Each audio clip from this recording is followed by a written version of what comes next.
और मध्य प्रदेश को एक बार फिर टाइगर स्टेट का दर्जा मिल सकता है। दरअसल प्रधानमंत्री नरेंद्र मोदी आज बाघों की संख्या का ऐलान करेंगे और इसी के आधार पर टाइगर स्टेट का दर्जा मध्य प्रदेश को मिल सकता है। दरअसल पीएम आज बाघों की संख्या का ऐलान करने वाले हैं और मध्य प्रदेश में बाघों की संख्या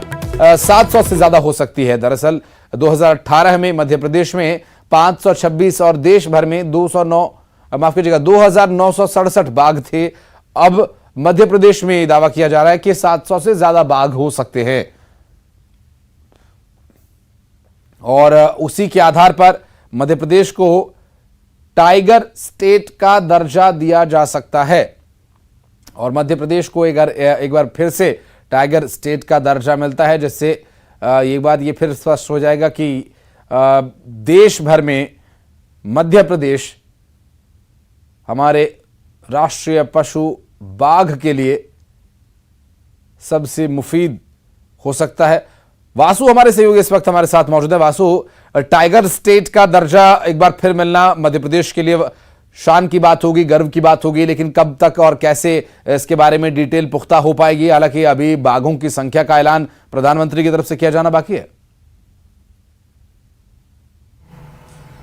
निश्चित तौर पर देखिए, जिस तरीके से लगातार मध्य प्रदेश में वन्य जीवों के संरक्षण की दिशा में काम हुआ है और खासतौर पर अगर टाइगर्स की बात की जाए तो मध्य प्रदेश के जो राष्ट्रीय अभयारण्य है, राष्ट्रीय जो नेशनल पार्क है, वहां पर विशेष तौर पर बाघों की संख्या के लिए, उन जनसंख्या बढ़ोतरी के लिए, उनकी ब्रीडिंग के लिए और उनको एक सुरक्षित माहौल प्रदान करने के लिए कई सारे जो प्रोजेक्ट्स हैं वो चलाए गए। और यही वजह थी कि आखिरी जो जनगणना बाघों की 2018 में हुई थी उस दौरान 526 बाघ मध्य प्रदेश में थे और दूसरे नंबर पर कर्नाटक था जहां पर 524 बाघ थे और 2 बाघ ज्यादा होने के चलते मध्य प्रदेश को टाइगर स्टेट का दर्जा मिला था। उसके बाद भी लगातार मध्य प्रदेश में बाघों के संरक्षण के लिए काम होते रहे और अब ये माना जा रहा है एक अनुमान के मुताबिक कि मध्य प्रदेश में जो बाघों की संख्या है वो 700 के ऊपर पहुंच सकती है और इससे ये तय है कि एक बार फिर से मध्य प्रदेश को टाइगर स्टेट का दर्जा मिलेगा। इसके पहले मध्य प्रदेश लेपर्ड स्टेट, चीता स्टेट, क्रोकोडाइल स्टेट भी बन चुका है। तो लगातार आप देखें तो वन्य जीवों के संरक्षण में और वन्य जो जीव हैं उनके संरक्षण की दिशा में मध्य प्रदेश में लगातार तेजी के साथ काम हुआ है। आज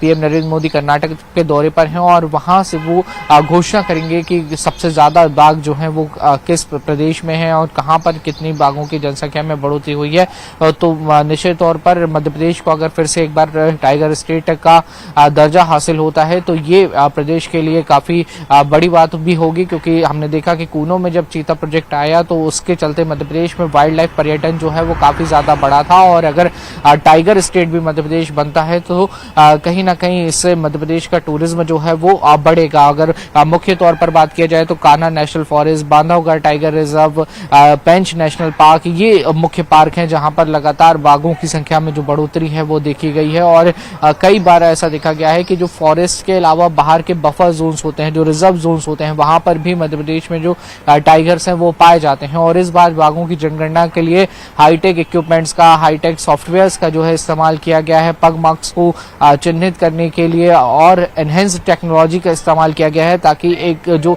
स्पष्ट जनसंख्या है बाघों की वो निकलकर सामने आ सके और इस पूरे माध्यम से न सिर्फ मध्य प्रदेश में बल्कि पूरे देश भर में बाघों की गणना की गई है। तो माना जा रहा है कि देश में जो बाघों की संख्या है वो 4000 से ऊपर पहुंच जाएगी और उसमें सर्वाधिक बाघ जो है वो मध्य प्रदेश में 700 से ज्यादा हो सकते हैं। जी बिल्कुल, लेकिन वासु, चूंकि बाघ स्टेट अभी तक मध्य प्रदेश है, ये 2018 की बात है जब 500-525 के आसपास बाघों की संख्या थी मध्य प्रदेश में और अब अंदाजा ये है कि 700 से ज्यादा है, जबकि इसके जो सटीक आंकड़े हैं प्रधानमंत्री अपने संबोधन में संभव है उसकी घोषणा करें। लेकिन बाघ स्टेट घोषित होने से मध्य प्रदेश को क्या लाभ है? क्या वो अलग से विशेषताएं होंगी जो मध्य प्रदेश को मिलेंगी? बाघों के संरक्षण का ये जो सम्मान है मध्य प्रदेश को मिलेगा, इससे क्या विशेषताएं हैं और क्या इससे लाभ होगा मध्य प्रदेश को? निश्चित तौर पर देखिए बड़े पैमाने पर मध्य प्रदेश को इससे लाभ होने जा रहा है, क्योंकि जब आप वाइल्ड लाइफ की बात करते हैं तो मध्य प्रदेश ने पूरे देश ही नहीं बल्कि दुनिया में अपनी एक अलग छवि बनाई है, एक अपना अलग मुकाम हासिल किया है। अगर आप टूरिज्म रेट को देखें तो मध्य प्रदेश में जो टूरिस्ट आते हैं वो सबसे ज्यादा वाइल्ड लाइफ को देखने, वाइल्ड लाइफ को एंजॉय करने आते हैं। यहाँ पर जो बड़े बड़े फॉरेस्ट हैं और उसमें जो विभिन्न प्रकार के जीव जंतु और वन्य जो पदार्थ हैं वो पाए जाते हैं, वो एक कहीं ना कहीं टूरिस्ट के लिए आकर्षण का केंद्र होता है। और जिस तरीके से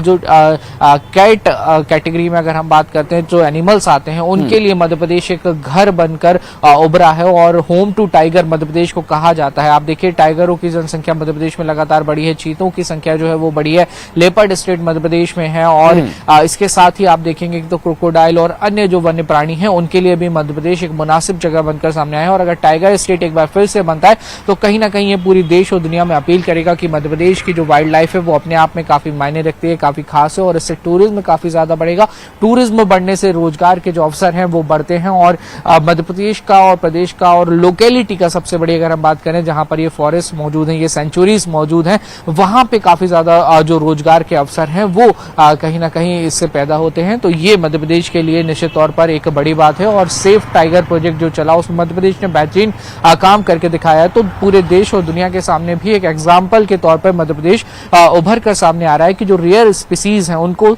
संभालने का काम, उनको संरक्षण देने का काम किस तरीके से किया जा सकता है। जी बिल्कुल वासु, और केंद्र से कुछ विशेष यहाँ पर रियायत भी उन प्रदेशों को मिलती है जो टाइगर या किसी भी वाइल्ड